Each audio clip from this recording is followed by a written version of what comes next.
enseñaste a caminar, a correr por esta vida sin temor.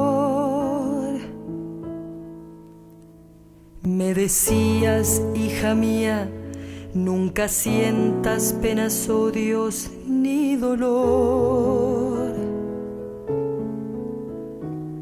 Me enseñaste a amar las flores, a mirar los campos verdes y a correr,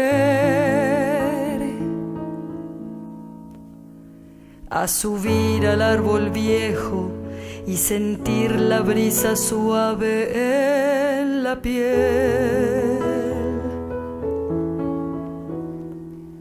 Me enseñaste a amar la patria, los colores de mi tierra guaraní,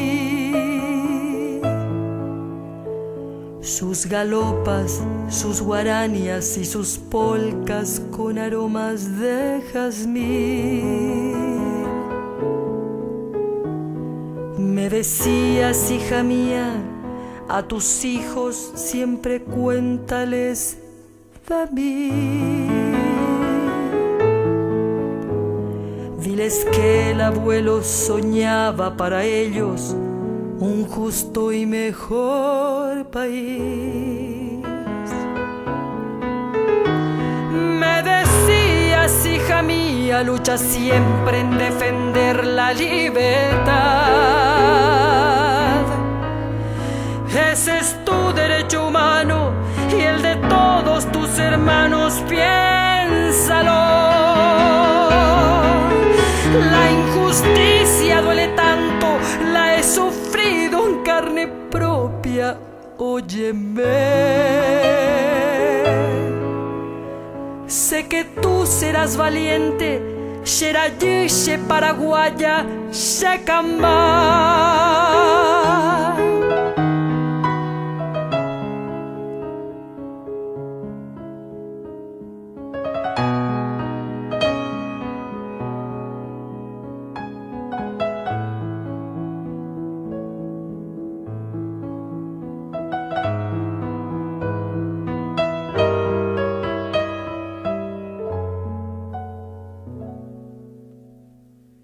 Me decías frases lindas como tú tienes que ser un sándalo que perfuma el hachadura que lo hiere a pesar de su dolor. Me decías que las aves en sus cantos traen mensajes del Señor.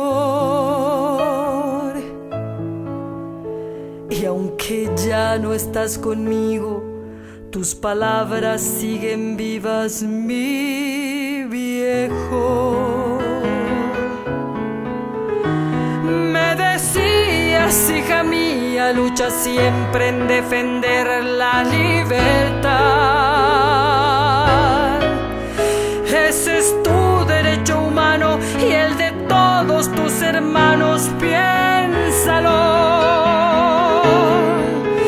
La injusticia duele tanto, la he sufrido en carne propia, óyeme. Sé que tú serás valiente, Xerayixe, paraguaya, Xecamba. La injusticia duele tanto, la he sufrido en carne propia, óyeme. Sé que tú serás valiente, hija mía, paraguaya.